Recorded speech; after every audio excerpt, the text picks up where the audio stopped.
Hey guys, welcome to this video on the first derivative of e to the power of x. Given f of x is equal to e to the power of x, the first derivative of e to the power of x, which is f dash of x, which is equal to e to the power of x itself. Alright? But how?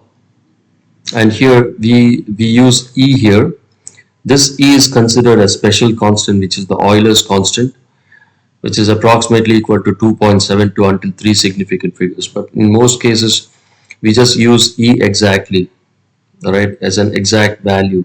All right, now the first principles method, as usual, we just write the formula here just to repeat this, which repetition is always good for better understanding.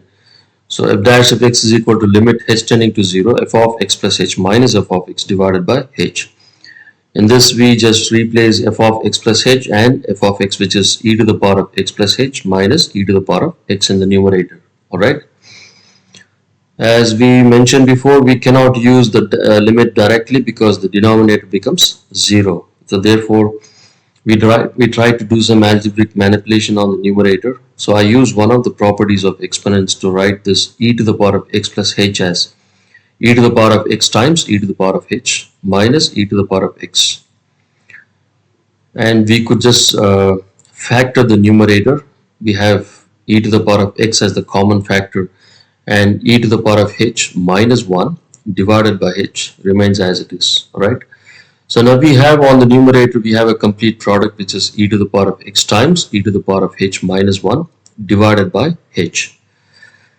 And this, since you have a product here, this limit could enter to each term or the parenthesis here. I'm just trying to split this limit as limit h tending to 0 e to the power of x times limit h tending to 0 e to the power of h minus 1 divided by h. So I'm just splitting this product as e to the power of x separate and e to the power of h minus 1 divided by h separate and apply the limit, right? Since there is no h involved in this e to the power of x, so that will remain as it is, and when you apply the limit here as limit h tending to 0 e to the power of h minus 1 divided by h becomes 1. So therefore e to the power of x times 1 is e to the power of x. And this is a nice proof to show the first derivative of e to the power of x is e to the power of x as it is. But how is this equal to 1? Let us move on to see how this limit h tending to 0 e to the power of h minus 1 divided by h, right? Always we try to dig the background of the results like this. All right. So what I do here, as h is approaching 0, it means it's getting closer and closer to 0. It means h is getting smaller and smaller. So I just chose some random values for h here, and I just plug in here for e to the power of h minus 1 divided by h.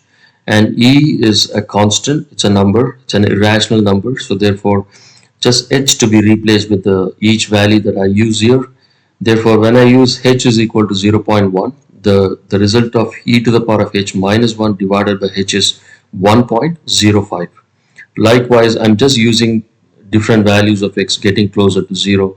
And if you see the values of e to the power of h minus 1 divided by h gets closer and closer to 1. Right? So therefore, the limit of e to the power of h minus 1 divided by h as h tending to 0 is 1. That is the reason why I just say that limit h tending to 0 e to the power of h minus 1 divided by h is equal to 1.